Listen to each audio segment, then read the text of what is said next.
વર્ષ બાદ એક કમિશન નીમવું.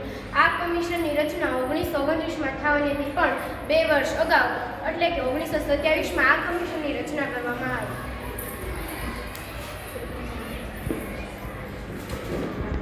અરે આ બધા તો અંગ્રેજો છે. હિન્દીઓના દુઃખ દર્દ સમજી શકે એવો તો કોઈ વ્યક્તિ આ કમિશનમાં હોવો જોઈએ ને.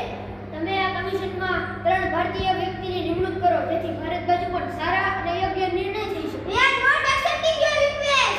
જો લોકો અમારી ભલામણનો સ્વીકાર નહીં કરે તો અમે આ સાયબર કમિશનનો વિરોધ કરીશું. Cyber go back. Cyber go back. Cyber go back. Cyber Simon કમિશનના બહિષ્કારને કારણે સરકારે લોકો પર ગોળીબાર કર્યો અને લાઠીચાર્જ કર્યો, જેમાં લાલા લજપતરાય ગંભીર રીતે ઘાયલ થયા. થોડા સમય બાદ તેમનું અવસાન થયું. હું હિન્દી વચન બળકામ હેડ છું.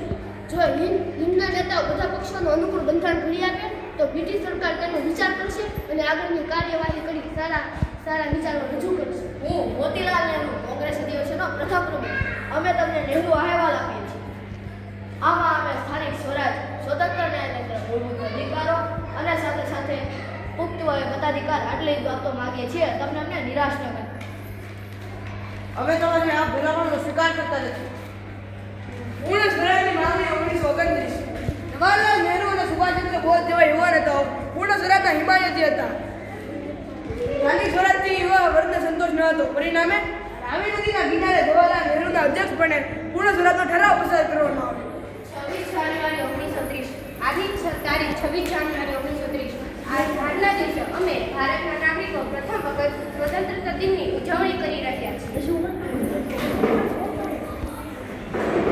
ભારત દેશના બંધારણના ઘડિયાળ તરીકે ડૉક્ટર બાબા સાહેબ ભીમરાવ આંબેડકર મેં ભારત દેશના મહત્વપૂર્ણ એવું બંધારણ આપ્યું. બંધારણની રચના કરવા મને 2 વર્ષ 11 મહિના અને 18 દિવસોનો સમય લાગ્યો. બંધારણની પ્રથમ સભાની બેઠક 9 ડિસેમ્બર 1947ના રોજ હતી, જેમાં વિશ્વના જુદા જુદા દેશોના બંધારણના મહત્વની બાબતો પર બેસીને મૂળ બંધારણ તૈયાર થયું. હું સ્વતંત્ર ભારતના પ્રથમ વડાપ્રધાન જવાહરલાલ નહેરુ.